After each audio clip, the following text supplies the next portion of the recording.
Mirëmëngjesi të nderuar teleshikues, mirë se vini në edicionin informativ të orës 9 me mua Kamela Hysa këtu në Ora News për të ndjekur zhvillimet kryesore. Presidenti i Republikës Bajram Begaj dhe kryeministri Edi Rama kanë uruar Shtetet e Bashkuara të Amerikës me rastin e 4 korrikut të ditës së pavarësisë, duke vlerësuar marrëdhëniet strategjike mes dy vendeve dhe partneritetin e ndërtuar ndër vite. Në mesazhin e tij, presidenti Begaj theksoi se Shqipëria e vlerëson thellësisht miqësinë e qëndrueshme me SBA-t, të bazuar mbi vlerat e përbashkëta të lirisë, demokracisë, paqes dhe prosperitetit. Kreu i shtetit shprehu gjithashtu mirënjohjen për mbështetjen e vazhdueshme amerikane ndaj Shqipërisë, që nga njohja e shtetit shqiptar e deri tek reformat e ndërmarra gjatë 35 viteve të fundit, duke cilësuar partneritetin me Shtetet e Bashkuara një nga shtyllat kryesore të politikës së jashtme të vendit. Edhe kryeministri Edi Rama përcolli një mesazh urimi në rrjetet sociale. Ai shkroi: Mirëmëngjes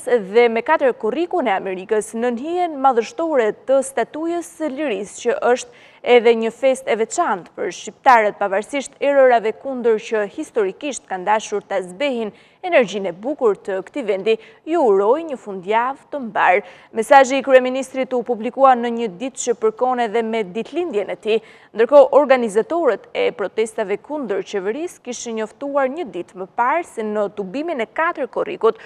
do të bashkoheshin edhe shqiptarë të diasporës.